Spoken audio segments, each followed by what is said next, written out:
So let me line her up. You don't want to have a crooked crack, right? We're all good? So, you recording? Mm-hmm. Okay. So this is the bodysuit.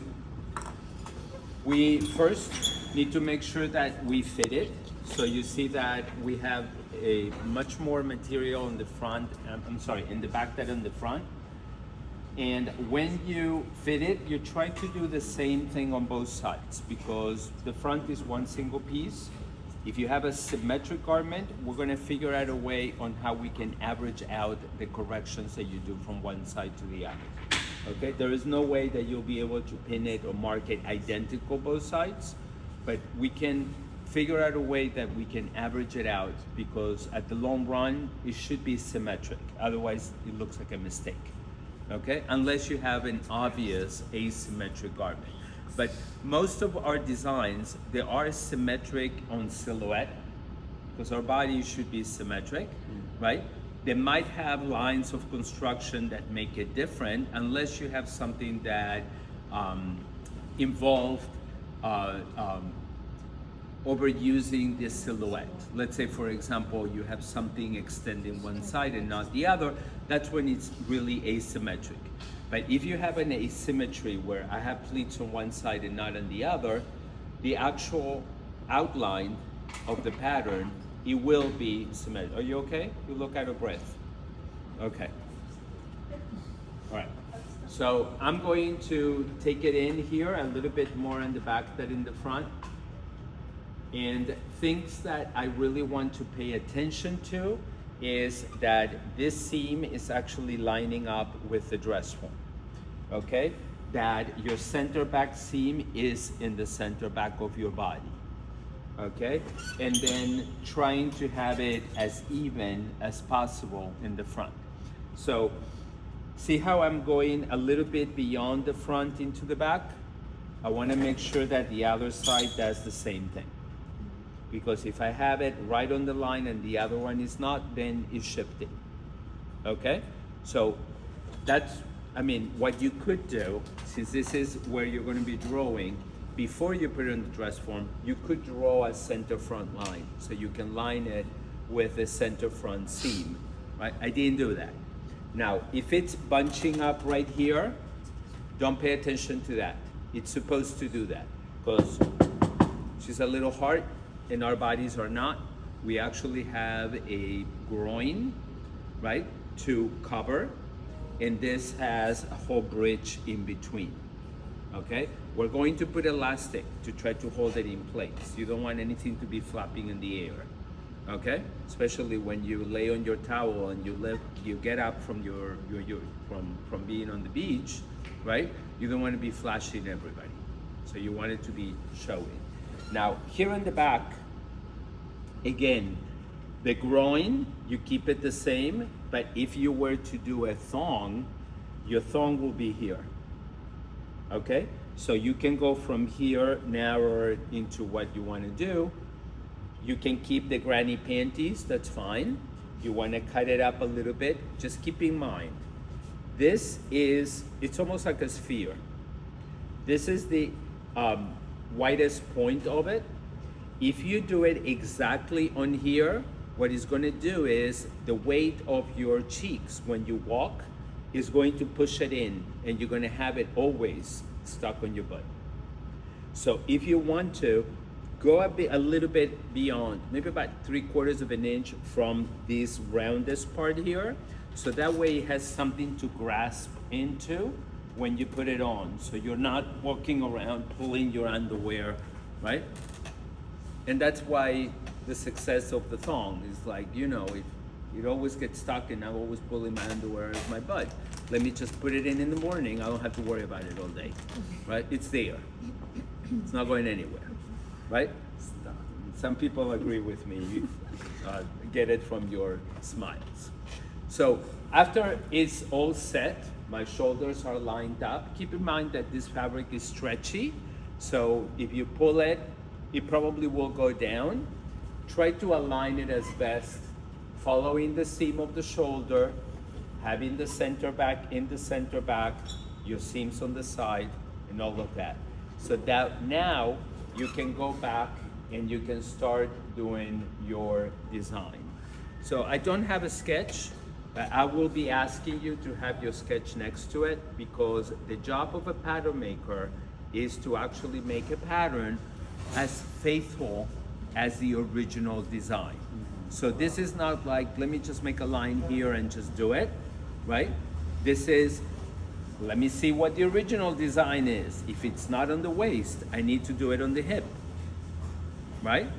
If it's not on the hip, I need to do it where it is. Right. So that's why you always have to have your design next to you. So I pulled it in. I'm not doing shoulders. I'm gonna do strapless. I'll do a tube top, okay? Just so I can show you what the process is. I'm not gonna finish the pattern, I'm just gonna show you what the process is. So I wanna do a bathing suit that is on the natural waist. So I know that this ribbon right here is the natural waist. So I'm gonna go and draw exactly where that ribbon is.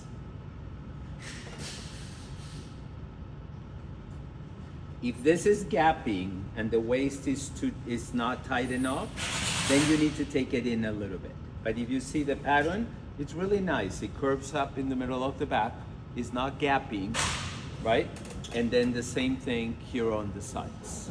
Okay, so with that, I'm good. So I'm gonna continue going all the way around. Make sure you mark as much as you can, because once you take it off the dress form, this stretchiness is gonna go away. And by the way, it might look like, you know, in my head, it should have been a little bit more here or there, but I got it from something that it was stretching it out. So just trust it, okay? I'm going to come up like here. I'm gonna do a little bit of 80s style, that it was kind of cut really high, okay? And then I'm gonna come, this I don't wanna touch. I wanna make sure that it's this wide. You need that. But I can continue from here, and then I can go up into that area.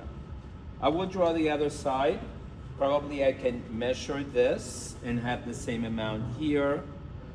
Okay, I'm brushing, so that's why I'm doing it from my eyeballing. But if you guys, I would recommend you that you get your ruler and you measure it so it's in place.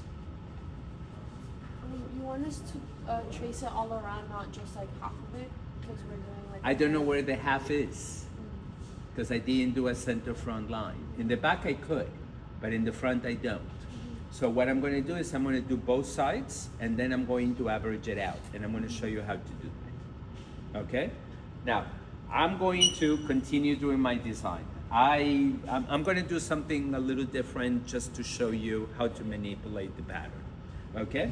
So I'm going to come and have a seam that goes all the way there. Okay? And then here, I'm going to come down a little bit like that.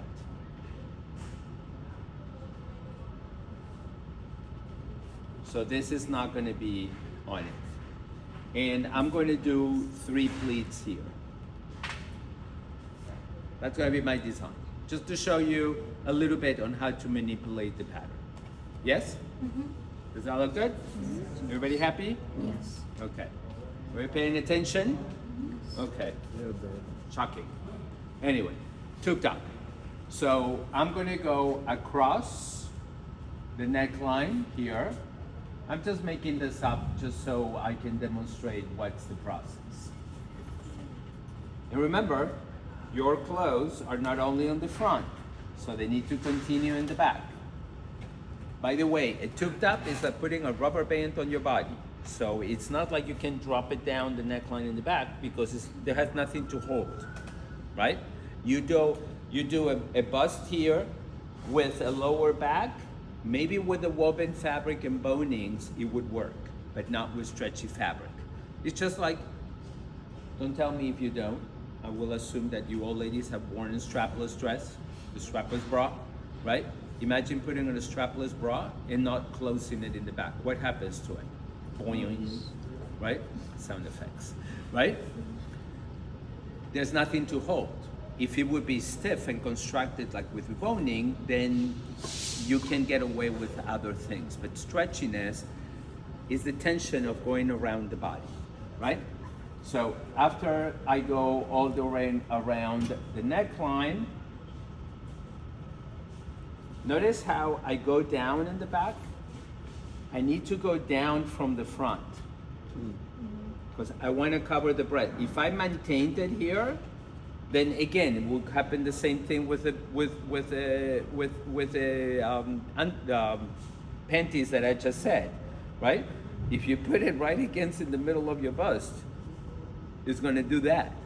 It's not going to do that because it doesn't have the fabric to go up, right? Then I'm going to go down. And this one, I'm going to make it across. Little tip, if you want these lines to be perfectly across, get a ribbon, get a tie, get a piece of twine, whatever, tie it around it. So it'll be a perfect circumference, and then you can just go and mark it, right? I do that a lot. I get ribbon and I tie it around the waist or the hips where I wanted it to be. And it just, I can visualize it.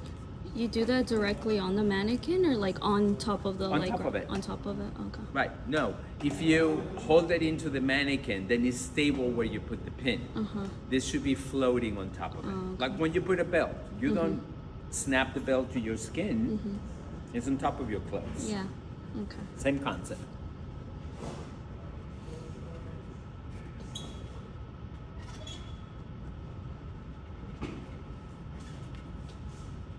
Okay, so I have my bikini here, very happy. Yes, everybody happy?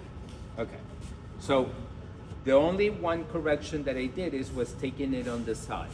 So I'm going to mark that correction here because once I take it apart, I'm not going to know where that used to be pinned.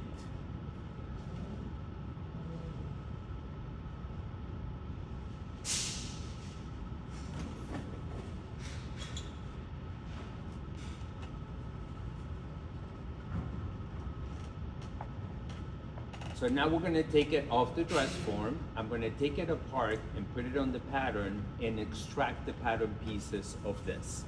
I am not going to cut off this midriff and I'm not going to cut off the top. I want this leotard to be full complete like this. Okay? So stop the video so